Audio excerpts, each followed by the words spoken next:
คือจะกินน้ำหวานพี่น้องมีเผือกในกกมีในถั่วดำก็เลยต้มน้ำหวานพี่น้องนี่ดิแซ่บๆนี่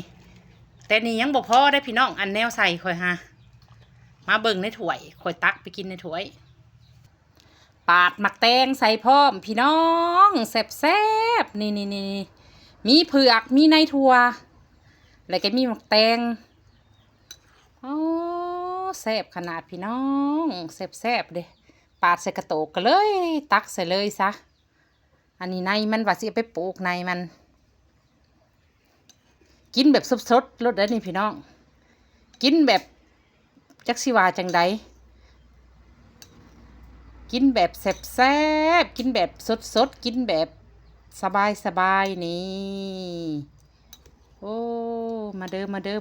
ไผอยากนี่หมักแตงหวานพี่น้องเด้เฮ็ดเวียกมาเมื่อยแนมเห็นมันยังกะมีในเฮือนห้วยว่าซื้อกะทิมาต้มนะแม่ว่าก็เลยได้กินแซ่บๆพี่น้อง